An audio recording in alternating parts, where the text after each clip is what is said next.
Oh.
All right, let me start. So today, I'm just going to quickly clean up a little bit about HBM because I sort of rushed over that right at the end of the last lecture.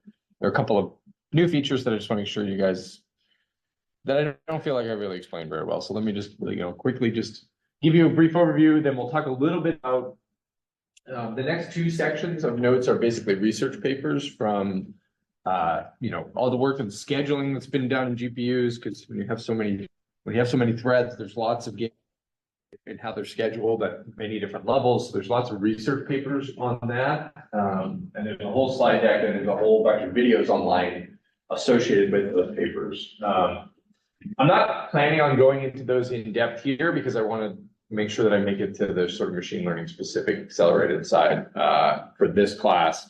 But I will, I'll point you at them won't test you on them either, okay? They're not going to be on the exam.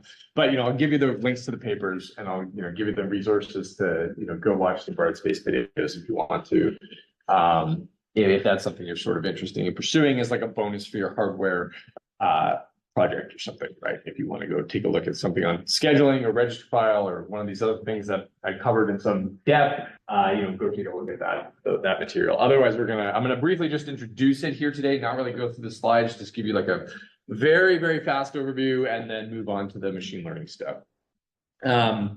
So a couple of things that are in HBM that are not in traditional DDR or even graphics DDR. You sort of went over a subset of them, the self-supported refresh, like you want to refresh differently based on temperature, and then this inverted bus thing. Okay, the inverted bus thing is actually kind of interesting. Who knows what this is before I even start talking about it? Inverting a data bus. Maybe not. So VLSI folks maybe know. So let's say I've got, 4 pins. Okay, this is my data bus. And I'm sending a 0. So I read from memory and I read back a 0. So that means all the pins basically have low voltage, right? They're driving zeros on one side. Now, let's say on the next cycle, I'll read and I get all ones. Okay. So that means I have to basically take the drivers at the analog level and turn all of those zeros into ones. So the amount of energy you consume on your data bus is actually proportional to the frequency at which the data on that bus changes. If every cycle I'm always sending zeros, and there's no charge on there, and then to drive a new 0, I don't have to deplete the charge, so it actually is less costly from an energy perspective to keep it at 0. So the worst case scenario is every bit flips on every cycle. Right? So like I send all zeros and then I send all ones, and then I send all zeros. The timing works out that the drivers have to be sized such that it can do this, but it's still sucking a lot more energy just based on flipping all of the bits of the data. So we can try to avoid this with something clever called data bus inversion coding. So the simplest case is, let's say I was driving all zeros. and now I want to drive all ones. Okay, I want to turn around all 4 of those pins because that's expensive. So I send one extra pin that says invert the signal on these pins. So now when I send a 0, I have this inversion pin. So it's additional data pins, additional wiring, right? And if I send a 0 here, that means interpret everything that's on this bus as 0. That's the true value. If I flip everything and I want to send a 1 on the next cycle, then I send a 1 on this inversion bus, and now I only had to flip 1 bit to essentially flip 4. Okay. And you can see how the patterns aren't all this pathological, right? It's usually not all 0s and then all 1s. So there'll be some combination of it. So, basically in the average, this should be a net win. You should figure out, like, you have to drive this extra data pin, but now you never have to turn around more than half of the pins, right? Because now I have to have 5 pins, but I never have to turn around all 5. Because if I know what the pattern is, I can just play with the inversion bit to turn around the minimum number of bits. Okay. And so HBM actually builds this implicitly into the protocol. So if you build an HBM, you have to be able to handle this inversion signal. And they actually do it on collections of 8 bits. So remember, there's 128 microbumps, right, that are sending data. They take these as clumps of 8, and then for every 8 bits, they assign a data bus inversion pin to say whether these particular group of 8 are supposed to be inverted or not. And that means that in every group of 8, you only have to turn around at most 4 of those now 9 pins. Costs you an extra pin, right? So for every bundle of 8, I need 1 extra pin. So when I look at my HBM pinout, I think I had this, right? So we have this data bus inversion, right? These are the 16 pins that correspond to each bundle of 8 bits that I've got in the data bus, okay? And that allows me to save energy dynamically when I'm sending just, data, and it's accounting for the fact that driving these buses and turning them around, basically changing the signal on the bus actually takes significant energy. Again, this is not a time saver. The timing here has to remain the same, but energy-wise, you save because you don't have to drive the pins. Questions on this? Has anyone heard of this before? This is like a VLSI hack, right? I mean, this is sort of like one of these things that's low level, and they recognize that this was a problem energy-wise, and HBM was an opportunity for folks to start putting in a lot more aggressive optimizations like this. No? Understand this? If I ask you about data bus inversion, you'll understand what it is? Okay. All right. And the other thing I didn't take a look, I didn't discuss in any detail, was just the data on this. So we can break down, over the sort of generations preceding HBM and then the early days of HBM, both the bandwidth that it gave us in the chip. So this is the bandwidth axis that corresponds to this line. And then breaking down the power. So the power is on this y-axis. And breaking down the power into components of the power. Okay, so where is the power going when I go access DRAM? Is it going into I/O power? That's the pins themselves. Is it going and driving those pins? Is it going into column energy? That's like actually reading out the data on the row. Is it going into row energy that it takes me to light up my rows every time I wanna go read the data? And so we can sort of broadly categorize all the different types of power consumption in the system, and then show you how it looked, right? So here was GDDR. This is what used to be used and still is used in commodity graphics processors. Provides a relatively high bandwidth. If I look at the peak, I mean, it's sort of steadily going up, and I'm sort of, you're sort of around here, around 500 gigabytes per second. Not nearly as much as HBM, but it's still okay. But the real downside is that, like, as we've scaled up GDDR, the power is grown, right? Like not a good way. And what is the element of the power that has grown the most in GDDR based on this graph? The I/O power. Why do you think that is? Going from GDDR3 to 5.1 to 5.2 to 5.3. What about the scaling of the bandwidth in GDDR caused I/O power to spike like this? The clock. Right? Recall how we got more bandwidth in GDDR. We had the same amount of pins. We just kept clocking them faster. And clocking things faster is not an efficient way to scale energy-wise. And so we had this huge problem where, yeah, we were still getting more bandwidth every generation, but we were paying the cost of clocking those pins just that much faster, which was not efficient. And then the huge energy savings. So this is really one of the big benefits of HBM, right? Is the energy consumption reduction. When we went from GDDR to HBM, now all of a sudden, it's like almost half the energy. And most of that energy savings came from the IO power, because now I have all these micro bumps, so a much wider interface. I can clock at a much lower rate, and I don't spend nearly as much on IO power to get even more bandwidth than I was getting from the rest of the system. Now, column power went up. Column energy is sort of proportional to, the actual good reads, right? Like that's what you want. You want to be reading from the columns. The only way to make that better is to make it a more efficient, like DRAM block, right? So as the bandwidth scales, like this is gonna scale unless you change the fundamental architecture of each bank, right? Of each memory cell. And then the rest of it is the overheads associated with trying to get it out of the thing, right? The row power is associated with how much it takes to actually, change rows and account for the fact that memory is actually this semi-inefficient rectangle when it really should be like a linear thing ideally. And then the column is really what, that's reading out data that you actually want. And then the IO is the tax you pay to bring it across the interface down to the chip. And so, so as HBM has evolved, like we've sort of solved mostly the huge overhead of the IO power, but there's still fundamental limitations in, the fact that there's only so much you can do if you're still using DRAM to, mitigate this, to mitigate both the row and the column power. And again, this is projections, I think, at this point, but this turned out to be roughly true. And unfortunately, I tried to get updated slides from this guy, but he hasn't made a new slide deck for the latest generations. And I don't have that data, so.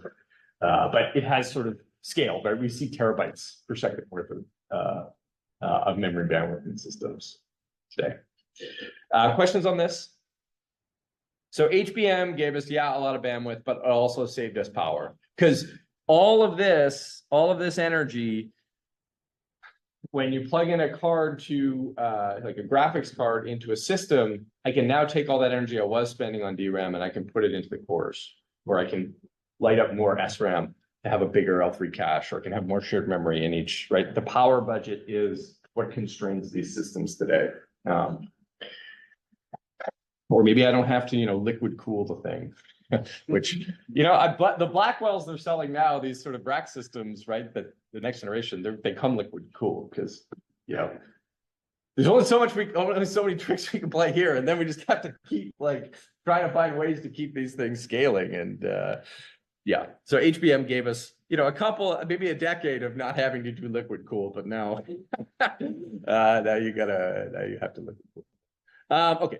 So anyway, DRAM is super important. Hopefully this has given you at least a general sense of what DRAM looks like, all of these slide sets, why its performance is super important on GPUs, what HBM looks like, and how that is nominally going to scale. What's this going to look like in the future? I don't know, right? I mean, capacity constraints are a huge problem. Are we going to have essentially HBM cache backing up bigger DRAMs on GPUs in the future? I don't know, because HBM got us that bump a decade ago, but where's the next bump coming from? That's we're relying on the technology and packaging people to figure this out. Because there is no lack of demand for increased bandwidth from applications and chips. So it's sort of an interesting space to be in. Another answer is PIM, right? Maybe, right? So don't give me more bandwidth, just do the compute out there. Jury's still out on whether that's ever useful. Anyway, let's move on. Any questions on this? So this is it for DRAM.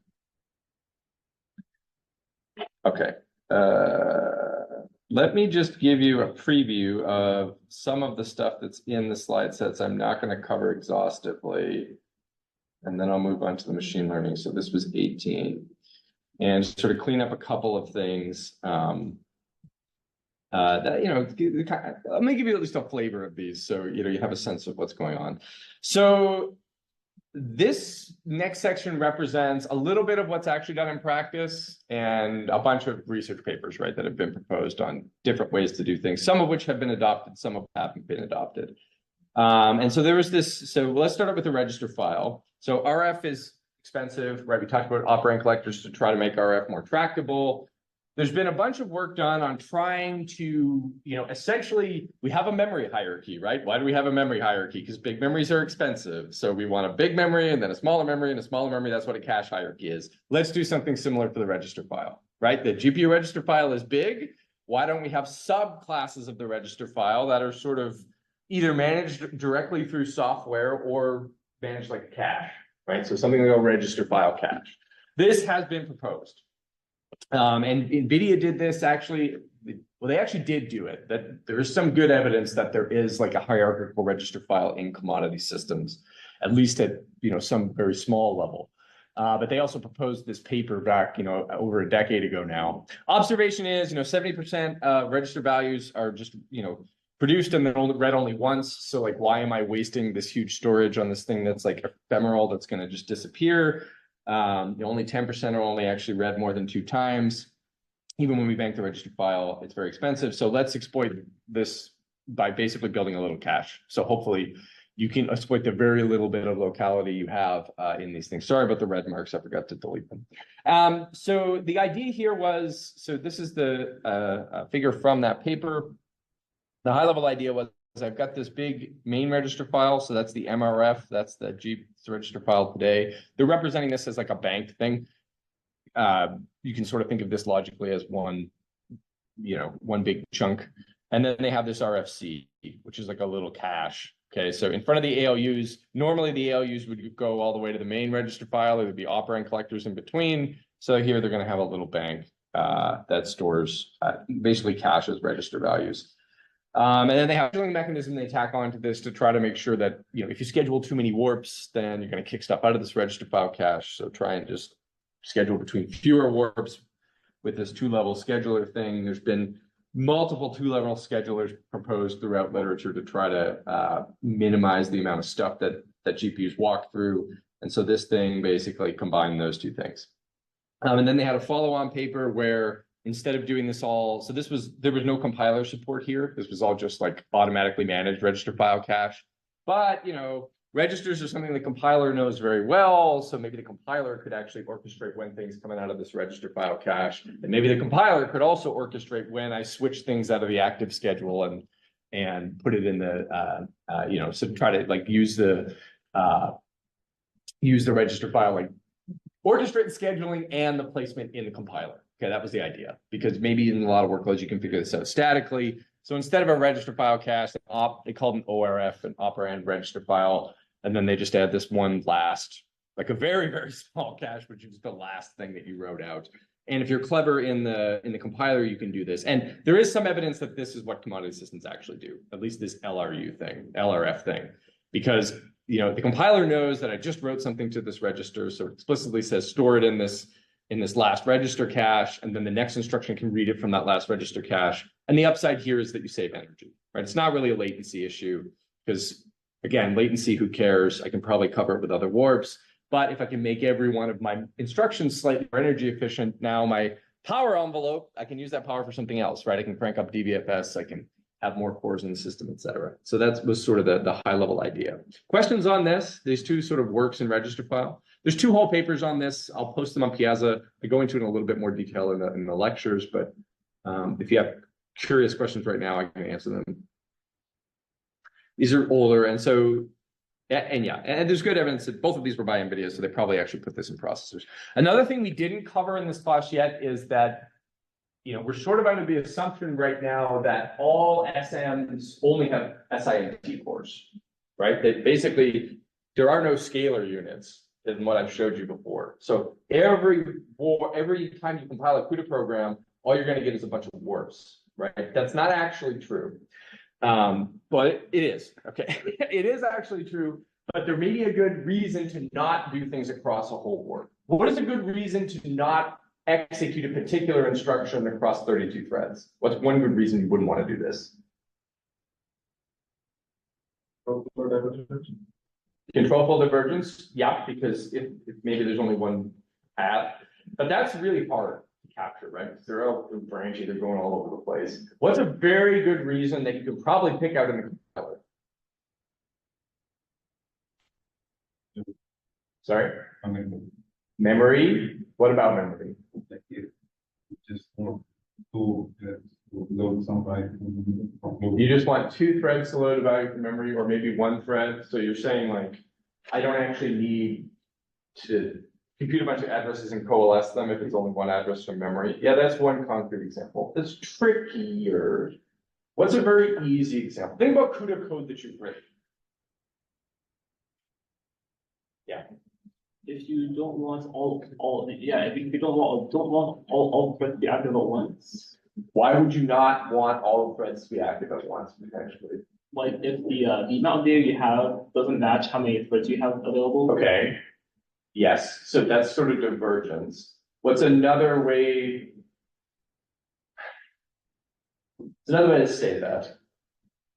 If the threads that aren't supposed to be doing any computation because they ran over the array or. Okay, so again, that's divergence. But let's say that everyone's doing computation.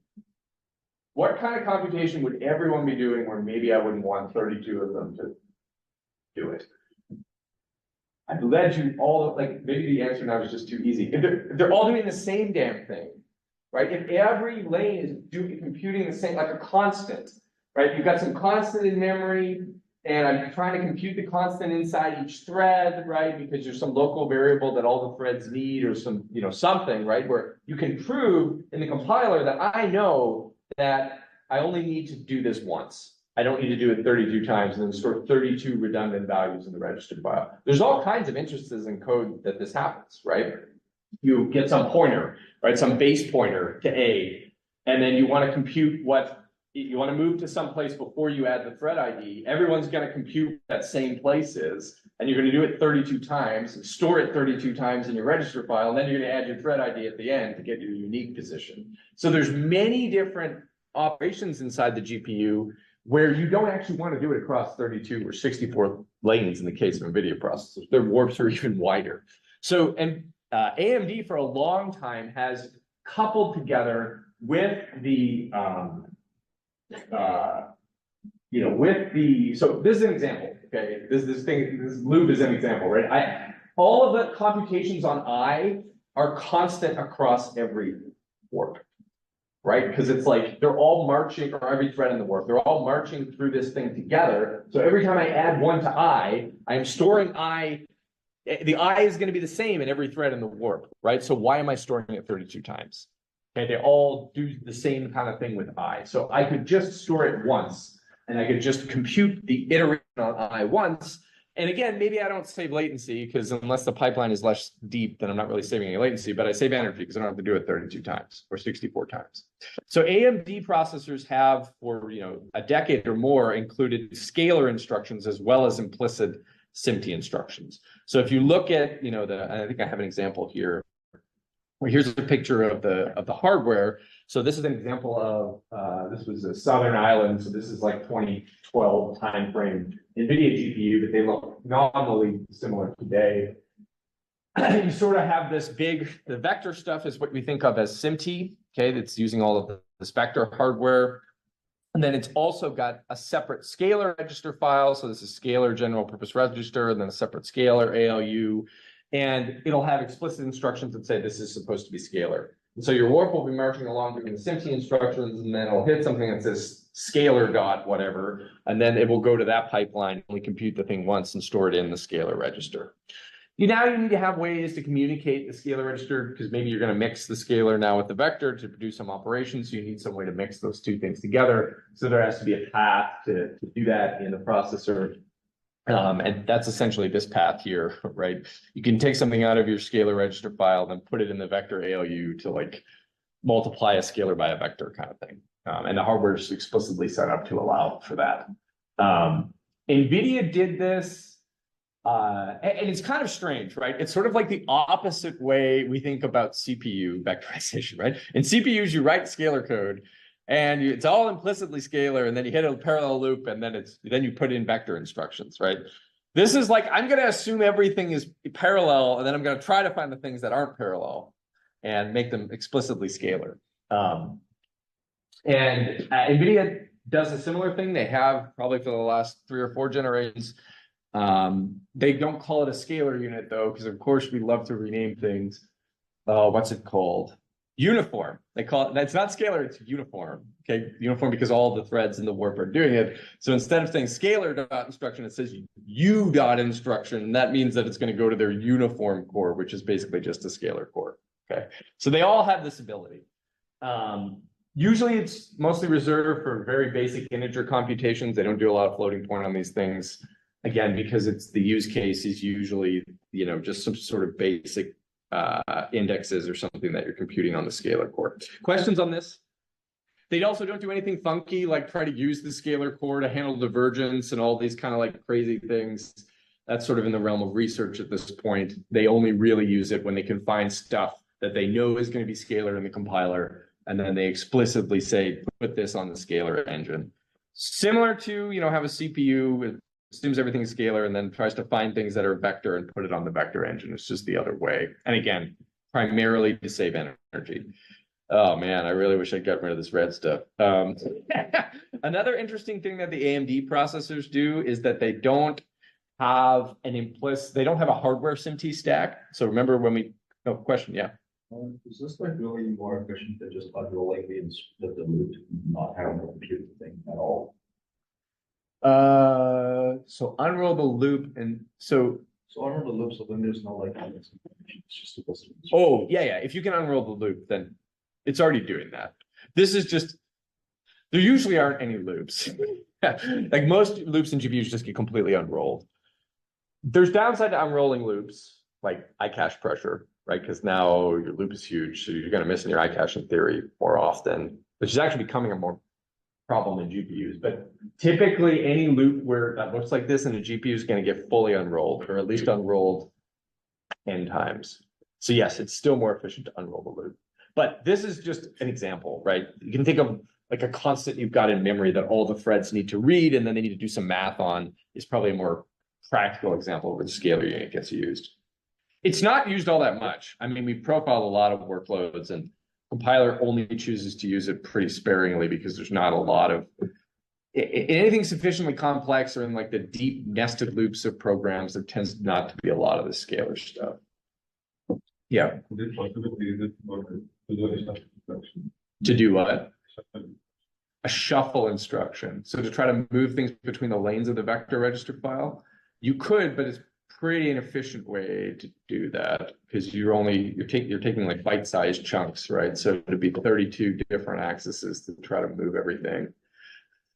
The shuffle instructions, we don't know. So shuffle, is for those of you that don't know, is it's a warp-centric instruction. So if I know that I want to move, like I want to move around the lane data, right? So if I have something in lane 0 and I know I want to move it, so it's all in register 0 in all the threads, and then I want to move thread 0's data to thread 16's register. The only way to do that without a shuffle instruction is to go to shared memory, right? Which is expensive because you have to write it out and read it back in. So they have explicit instructions that allow you to essentially in just one instruction, one machine instruction, shuffle the lane data. We don't know precisely how that's implemented. It's likely some kind of, you know, trickery in reading things into the operand collectors and then muxing them back out in the right place. I don't really know how they do it. I don't think that they do it with the scalar unit because that sounds too heavyweight. But this is a good observation. Other questions? Good question. Spending more time on this than I want to. That's okay. This is kind of, you know, this is something we don't, you know, some students leave this class and think there are no scalar units on GPUs. And so I want to make sure that that didn't happen for you guys. Right. And another interesting thing that happens in this mess. So this is an example of the AMD ISA. So this is like the AMD ISA from like 10 years ago, well, 12 years ago now. And so you can see that there's explicit vector and scalar instructions, right? Like V this, S that tells it which unit it's going to go on. In this trivial example, this is real compiled code, they're using the scalar unit to actually compute the SIMT stack. Okay, they're using it to compute the predicates. So they don't have a hardware SMT stack. Like, remember we talked about, well, there's immediate PDOM, there's push and pop instructions, and there's a stack happening in hardware. In the AMD machines, they didn't implement this as its own like complex piece of hardware. They just implemented with scalar instructions. Because if you've got a scalar unit, you can basically manipulate the mask, and you can manipulate the mask in the stack in the same way that the hardware unit would manipulate the mask in the stack.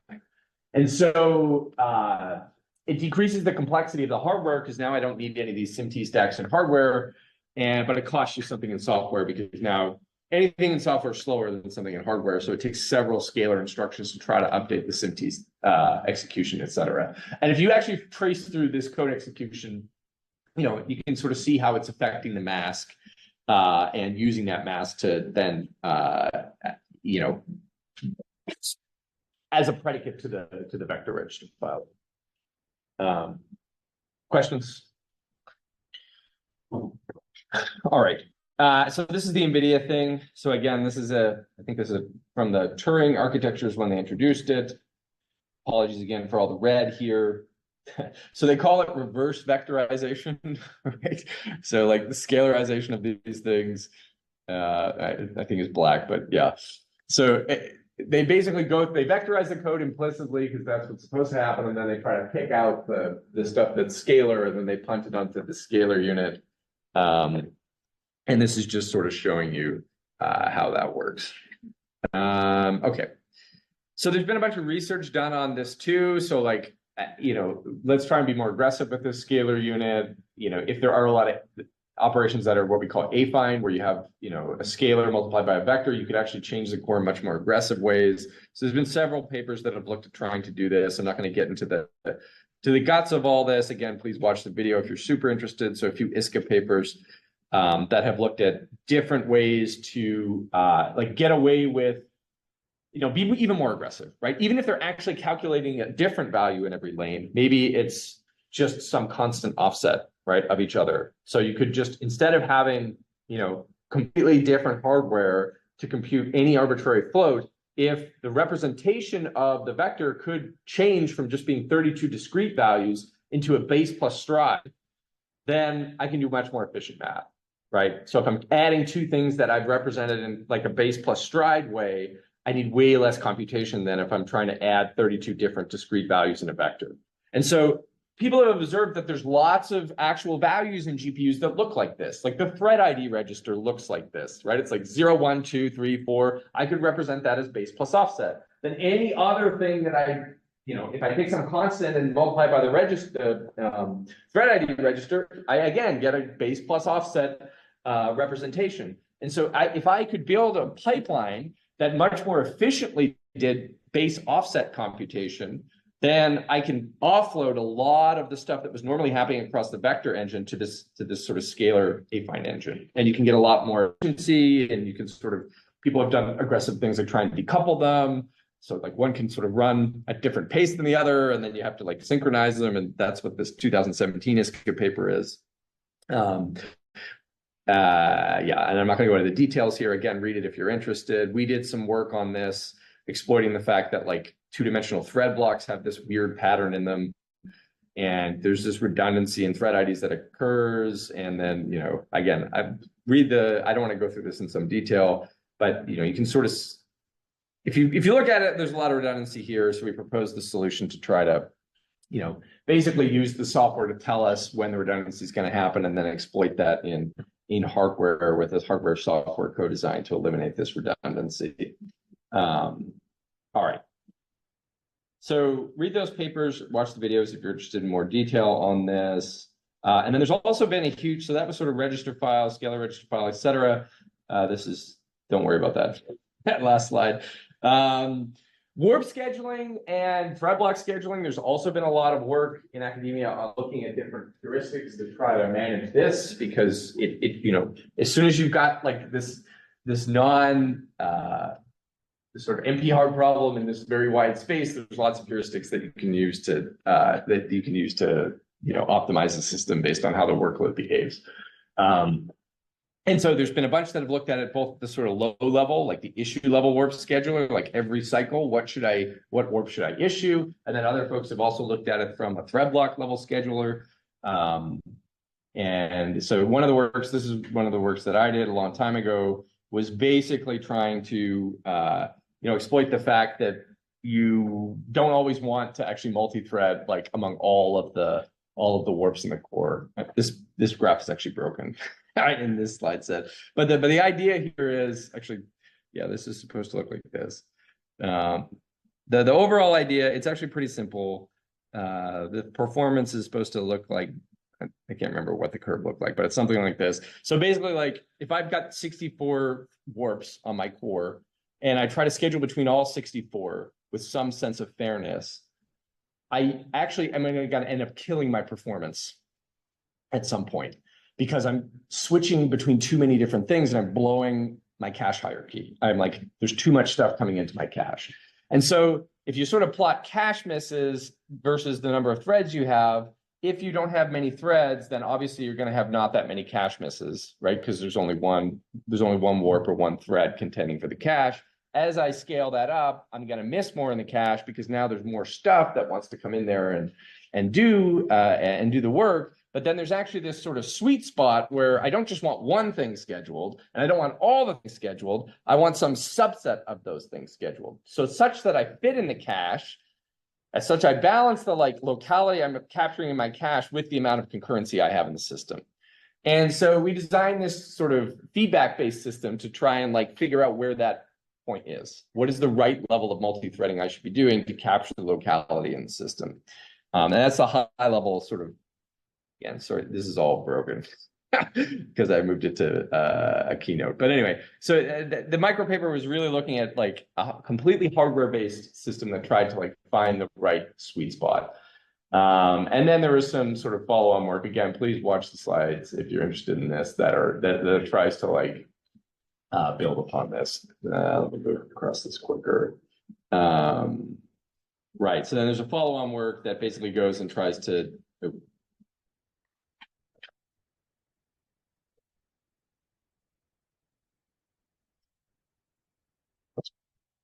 I'm going to do this really fast. Follow-on work that just tries to go and use the compiler to inform some stuff. There's to try to make things faster. So I'm just going to move through this quickly. Blah blah blah blah blah blah. There's lots of complexity, lots of microarchitecture in there. Again, read the paper if you're interested. Other folks have looked at thread block level scheduling. So there's this paper from Asplos that tries to figure out, how should I schedule thread blocks based on things like row buffer locality in the memory system and cache misses.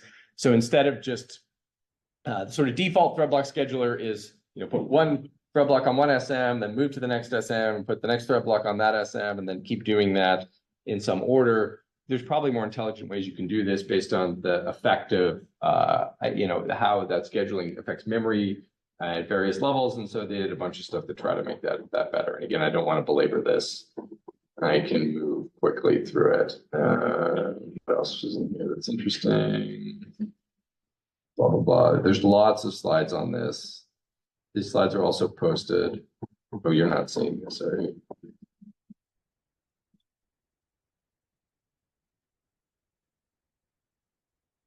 Is there anything else interesting? No, that's it. Okay. There's 4 or 5 papers in there. I'll post the links to those papers if you want to take a look at it. And again, I do go through this in a lot more detail in the posted lectures, if that's something that's of interest to you. Any questions on that? There are still people that do work on core microarchitecture design. We still do work on core microarchitecture design, less so on sort of register file and scheduling, because there's been a lot of work that's been done on that already. And now everything is curved towards machine learning, right? So it's all about how to use the machine learning resources much more effectively. Whereas a decade ago, it was more focused on generality than just this one workload. Okay.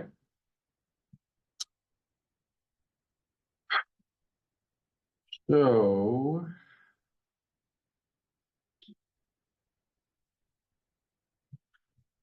present this.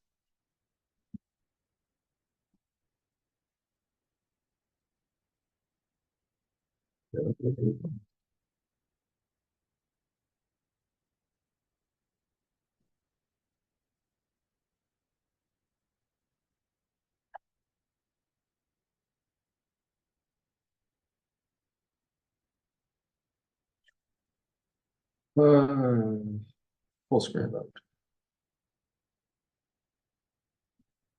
Not that screen.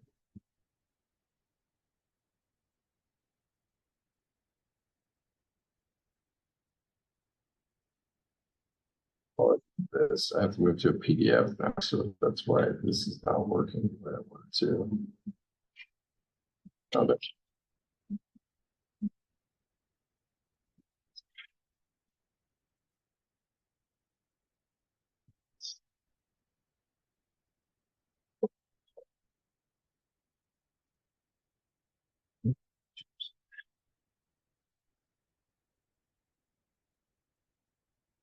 Okay. So let's move into DNN accelerators. So we talked about AlexNet, we talked about like the basics of machine learning. You wrote some machine learning kernels, right, for GPUs, which boil down to gems, you sort of understand convolution, etc.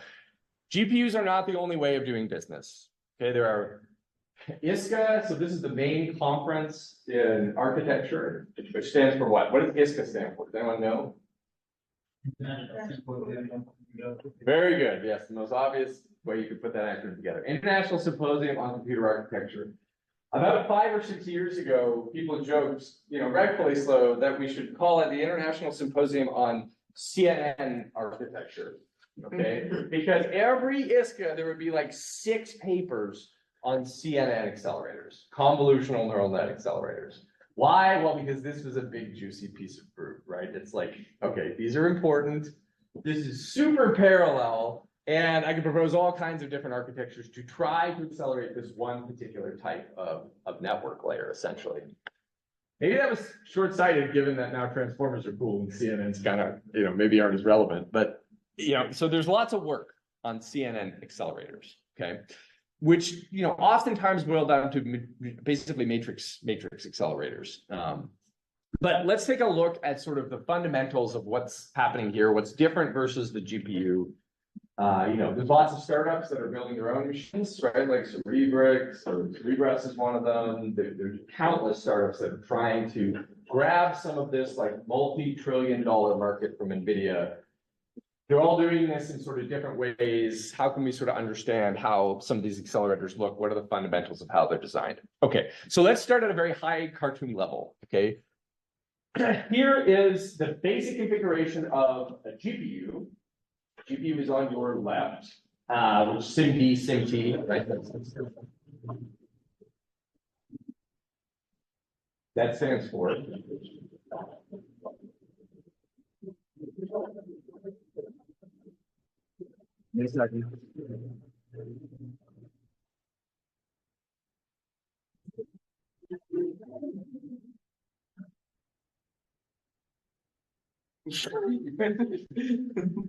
So what is this diagram showing me? This diagram is showing there's control.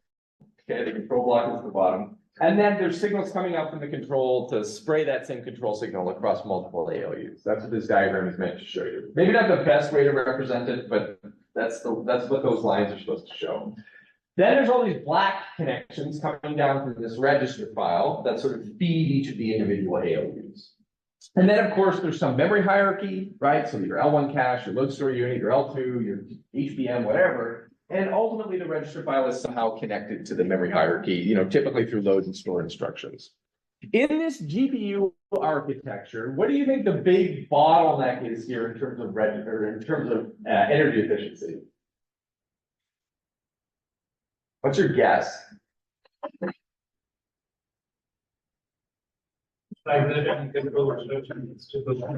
fact that control needs to be broadcast. Not really. This is kind of cheap, right? It's just to control signals. That is some overhead, but it's not the bulk of it. That the ALUs can't communicate with each other in arbitrary ways. So there's no way for each ALU to communicate with one another. There's no not. So how do they communicate then? Through the register file, right? This is sort of fundamental about, any ISA you've ever written code for, right? Like CPU ISAs, GPU ISAs are the same. You fundamentally write something to a register and then you read something from a register. That is expensive energy-wise, especially if the register file is big and I have many such ALUs. So it becomes very expensive to scale up, and that's why there's all these tricks to try to make the register file not suck. It becomes very expensive to scale up the SIMT core in an energy efficient way because of this fundamental bottleneck. Well, energy, it's not really a bottleneck because you just scale it out, but it's like an energy inefficiency to always move everything back and forth to the register file. A contrast to this from a 10,000 foot view is something called a spatial architecture or like a data flow processor. So data flow is different. Data flow is not constrained. So I have all these ALUs, but I don't just communicate through the register file. Each of them is kind of independent. So in this second picture, I have a bunch of little ALUs. Those little ALUs are controlled by their own little control. So they could do something different potentially in each ALU. And then I have some small, very small register file inside of each ALU to do some sort of local processing. And then only a subset of those are going to be connected to the memory hierarchy. And I'm going to have the ability to flow data from one ALU to another with a direct connection. And that connection can be much simpler than that massive connection I had to make between all those ALUs in the register file to support this SIMD or SIMT architecture. So I can very efficiently share data between my ALUs through these direct connections. Now, the downside is that like this is not as intuitive to program, right? Because now I'm like exchanging information. I need some kind of producer-consumer pattern to flow data among these ALUs, from the memory hierarchies or do the computation and send it back, okay? So this data flow or spatial architecture is generally not well suited for general purpose computing. People have proposed things like this for, like CPU programs. There's this project called TRIPS, Triggered Instruction Processing System, I think. It was from UT Austin. They did tape something out eventually, but the idea was that things were sort of connected in this data flow. You try to extract data flow from programs, like arbitrary x86 programs, all very interesting, all very cool, all very not practical, and never really worked, okay? But machine learning is so damn regular. Matrix multiplication is so predictable. The matrices are so large that knowing what the data flow pattern is trivial. And they all sort of do the same thing, so it becomes very easy to map machine learning workloads or matrix computations onto this data flow architecture. And the data flow, this is essentially what the TPU does, Google's TPU. They have a big matrix multiplication engine that operates in this data flow way, so they can jam more computation into the same area and energy budget versus at SM from NVIDIA, even if you strip away all the graphics crap, because it still has to fundamentally move things through their purpose register file system. So this is an example of specialization that still allows the machine to be somewhat programmable, but you really need to have a good way to orchestrate the flow of the data among these ALUs. This is also similar to what Cerebras does, right? This company that makes this giant chip, right? That's the size of a whole wafer. It's connected in this systolic or data flow way. And because we know the access pattern of the way sort of weights, activations, and partial products flow through a general matrix computation, and that's really the core of everything that's happening in machine learning, this can be much, much more efficient. Okay, questions on this? Yeah. Graphics workloads not ready for data. So the problem with graphics workloads are things like texture accesses, where I don't know what texture I'm going to want to render in any given scene because I have this dynamic. Matrices are not dynamic. Machine learning is not dynamic. Like you specify the network, and I know when I spawn the damn thing exactly how many max I need to do, and I know exactly when I need to do them. So it's much more amenable to this than graphics, because graphics, it's too dynamic, right? The data you need is just dependent on where your camera is, what's happening in the scene right now. Because we have this nice static definition of what your neural net looks like, it makes it very tractable to map these things onto data flows. Yeah. So sparsity, yes. So these are the new games that we play. Sparsity is different. I told you guys this before, right? So if this is like the best thing for dense jams and we can perfectly map everything to it, then we're done. there is no more architecture, right? If you've got 100% compute utilization, and you just need to size your machine correctly, then, that's it, right? There's not really much more you can do. But sparsity plays a role, because if there's zeros and you're trying to do this in a very dense way, then obviously you're computing useless information, okay? And so, yes, so we can play games with sparsity because that's much more dynamic, because especially dynamic sparsity, that's actually, when we have ongoing work on trying to capture that, there's structured sparsity that you can introduce when you're training your network, and then you can exploit when you actually run the inference, even during the training sometimes. That's what the sparse tensor cores on NVIDIA GPUs exploit. But dynamic sparsity is much more tricky, where like you don't know where the zeros are going to be. So there's all this work on like introducing zeros and then trying to exploit the introduction of zeros, both on the machine learning side, because sometimes that actually helps your training, right, to zero things out, and on the architecture side to try to exploit this. So there is this increasingly intermixed marriage between, messing with the model, right? Like messing with the machine learning model to make the hardware more efficient. Jury's still out on how much we should do this, right? And how much we shouldn't do it. But that's kind of part of the research today, is trying to figure those kinds of things out. So bit width is also super important in addition to sparsity, because as a programmer, for the last several decades, we've just assumed the programmer knows what bit width they need, right? If you wanted to double, write double in there. If you wanted to float, write float. And then when you wanted, if it didn't work, then go, compile it with doubles or quadruples or whatever, and we'll make it work for you. Today, machine learning programmers, I submit that they don't really know what damn precision they want. They just want their thing to train, right? And so one other area that's been explored, and this is in commodity GPUs, is trying to pick the bit width for them, right? So if I can analyze the data and figure out, as the data is flowing through each layer of my network, what is the range of the data, and what bit width do I need to support that range, then as I'm moving from layer to layer, I can resize the data for them. So the programmer doesn't really know whether at layer 75, I want the input to be 4-bit or 16-bit or 32-bit, because it's also very hard to tell. You don't really like, at what phase of the training do you actually want the bit width that you need? So there's this transformer engine, which is mostly in software from NVIDIA, that's been introduced that will try to do this for the programmer. So the programmer just submits, I don't care what bit width you use, but please just make sure that the bit width is sufficient to represent the numbers with some fudge factor.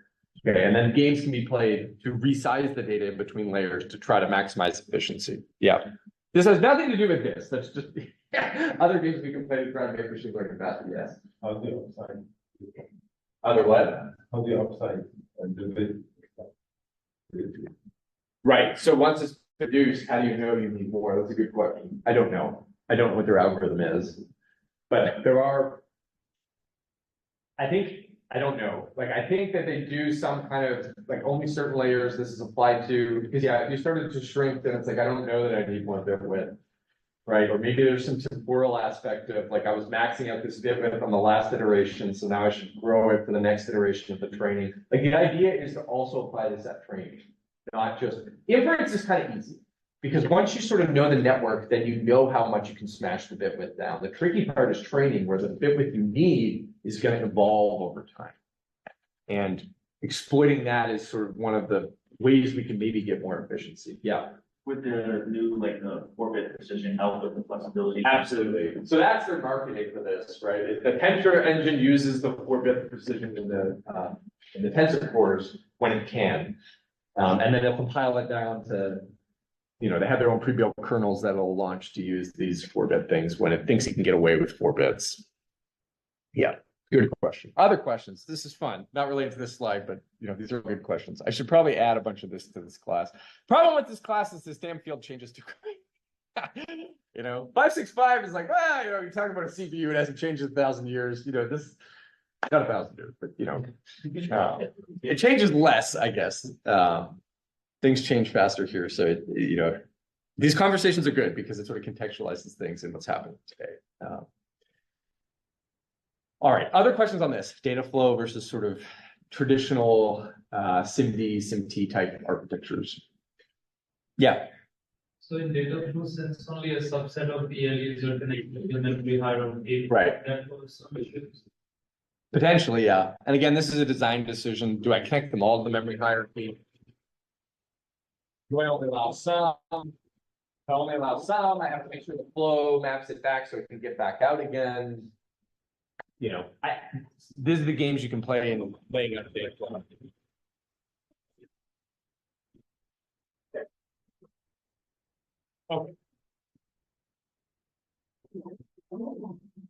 All right. So generally, for most machine learning workloads, and most workloads in general, but machine learning in particular, memory is a bottleneck if we do this naively. Okay, this is like architecture 101, right? If I fundamentally, like most of these things boil down to a fuse, multiply, accumulate instruction, okay, which is logically just a multiplier that multiplies the weight by the activation, and then an adder that adds the output of that with the partial product that you've already computed, okay?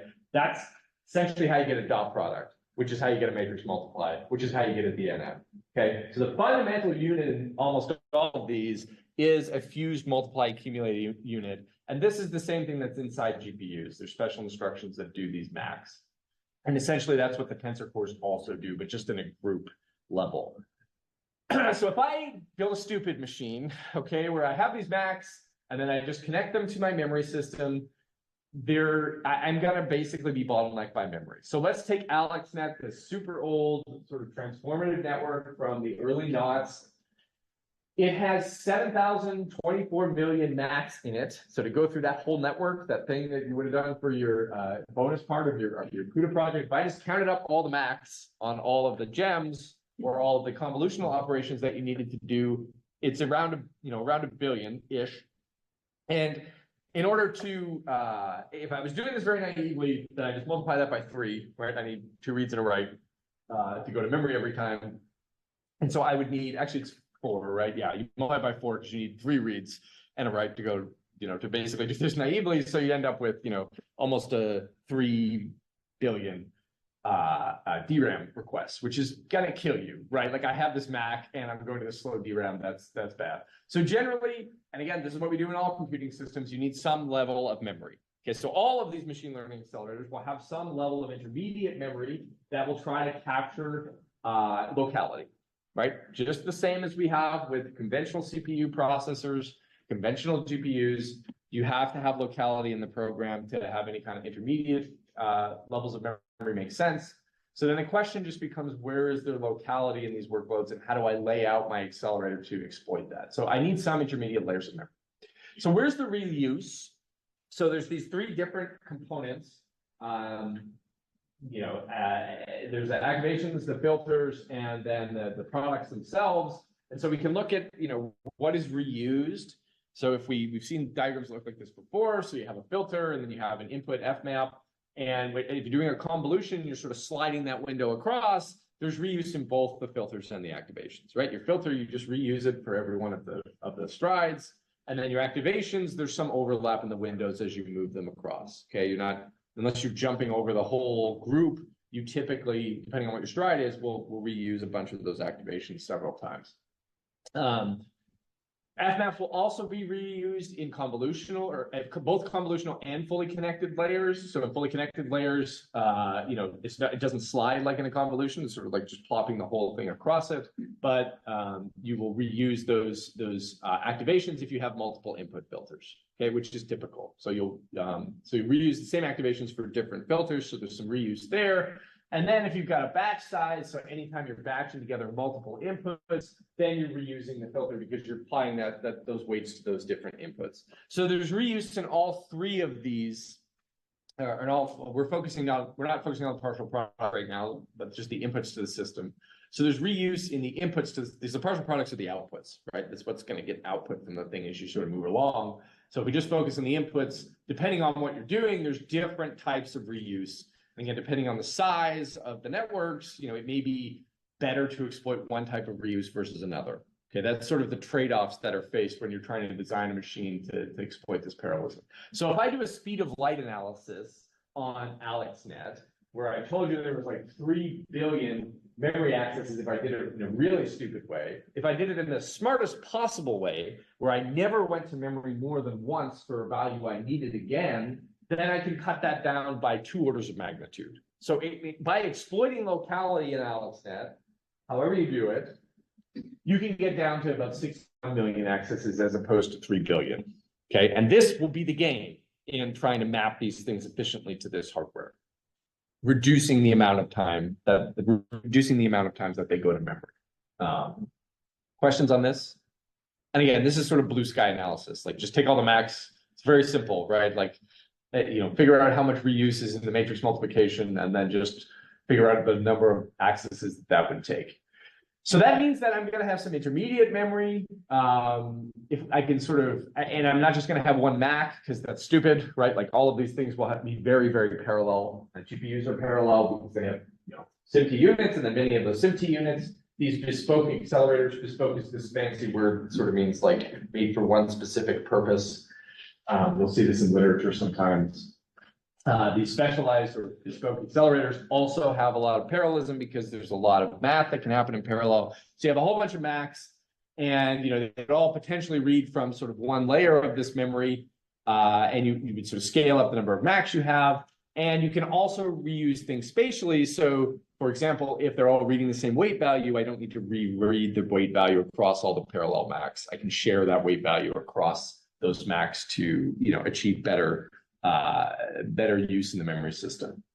To give you a sense of the size and scale here, and again, this is all governed by physical things. So DRAM is going to be HBM, or just general DRAM, depending on what the accelerator is. So you're talking about gigabytes worth of memory here. All of these chips will have some kind of global buffer because it just makes good sense to have some sort of last level buffering system before the DRAM to exploit locality. This you can think of as like last level cache sized in terms of size, so on the order of megabytes at most. You've got some on-chip network that will connect the global buffer to the processing elements, and then they'll have individual PE to PE connections.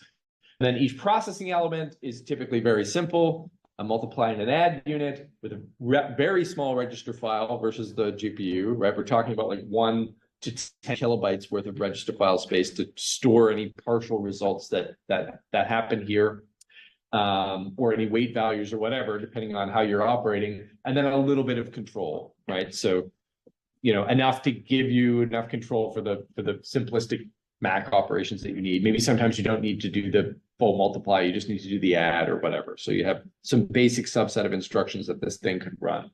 To give you a sense of the energy, the relative energy and a real process. So again, we're going to because again, energy becomes one of the big games here in trying to make, as efficient and as high a performance processor as possible. If we use one ALU operation as 1 times, so this is joules, then reading from the register file costs us about as much as an ALU. Okay, this small register file that I've got. On GPUs, it's way bigger, right? Because the register file is way bigger. But on these simple, relatively simple machine learning accelerators, it's about a 1-to-1 cost to go to the RF versus use an ALU to do the operation. And again, you can squint here depending on bit widths, et cetera. This might shift. Is it floating point? Is it integer? But they're within the same range. And this is actually this is measured on a real 65 nanometer process. Obviously, that's an older process, but it's sort of scaling time. To go between a processing element, so to go across the NOC, so to go from one processing element to another, it's about twice as much energy as going to the register file. So that's actually pretty efficient, right? You're just like, it's a very quick connection. It's not costing you all that much more than going to the register file. So you can share data with the other PEs in a very low cost way. To go to the buffer is, quite a bit more expensive. So accessing something from a megabyte SRAM buffer costs you the energy of about 6 ALU operations. And then to go to DRAM, you're up around hundreds of times. So going to DRAM is the killer. It's what's going to kill you in terms of energy efficiency. But you still don't want to go to the global buffer all the time, because now you're losing several orders of magnitude. You're using not an order of magnitude, but you're losing like 3 to 4x. So you want to try to keep this sort of flow as efficient as possible. So this data flow is really required to exploit this data reuse and make use of this low cost hierarchy and exploit parallelism. So most of these accelerators have some kind of data flow in them. Okay. How they map the network, how they specifically configure the machine is implementation independent, but data flow is sort of the name of the game. So now if we're going to use data flow, we can take these classes of accelerators for machine learning and try to create a taxonomy. Does anyone know what a taxonomy is? Like Flynn's taxonomy is like, you know, SIMD, NIMD, et cetera. Taxonomy is just a way of trying to create, you know, a generalization of a space, right? And so I can take all of this vast pool of accelerators and I can sort of break them down into what's stationary. And when I say stationary, I mean what is going to remain in the register file of these processing elements as we sort of do the data flow. Okay, and this will become a bit more clear as we sort of go through the different types. So the first one we're going to take a look at is what's called output stationary. So I have this data flow, I have it connected to the global buffer, and I have all the processing elements connected to each other. If my output is stationary, that means that my partial product is going to stay in the PE. Okay, so in this diagram, you know, the red is the partial products, the partial sums. I'm going to broadcast the weights to the layers. Okay, so they're all going to be operating on essentially the same weight values. And then I'm going to take the activation and I'm going to piece by piece flow the activation through the the data flow. So I'm going to, you know, the output of one of these little processing elements is not actually the product. The product is going to stay in the element. So it's going to continuously accumulate, and it's just going to keep accumulating it with different activations. And so it's sort of like a pipeline, like you fill it, right? At the beginning, you sort of send the first piece of the activation in, the P0 will compute its sum and sort of accumulate with 0. And then in the next cycle, I will move that activation 0 to processor 1, and then activation 1 will come into processor 0, and it will accumulate, you know, that, you know, with the weight, the constant weight that's being broadcast, and I will sort of move across all of these processing elements where I don't move the output, I keep the output stationary, and I'm just flowing the activations through the elements. So this means that, you know, I'm maximizing local accumulation because I'm not sending any products out. I'm only ever sending out the activation. I'm keeping my product in my register file as I move along. I need the ability to broadcast the weights so that way I can share the weights with all of the elements because they're all going to be computing their own partial products. So they need to be able to see the weights. And then the activation is going to flow spatially across the machine. So some concrete examples of this, there's been several. One that's had some, you know, at least academic popularity is this thing called Shai Now. It's a Chinese name. I think it means big computer, right? Any Chinese students here? No, one Chinese student. No, what does Shai Now mean? Sounds like Chinese. Huh? Doesn't sound like Chinese. It doesn't sound like Chinese? Really? So they made it up and they're just telling everybody that's what it means? I'm pretty sure it's from Chinese Academy of Science. I have Chinese students who told me one time it means big computer. And then they did another one that meant really big computer. We need to computer according to Google. Google said, okay. Google says it just means computer. Yes, That- it's a computer. Yeah, like it now means computer, but I don't know what the first one would mean. Sheet, She, yeah. big, right?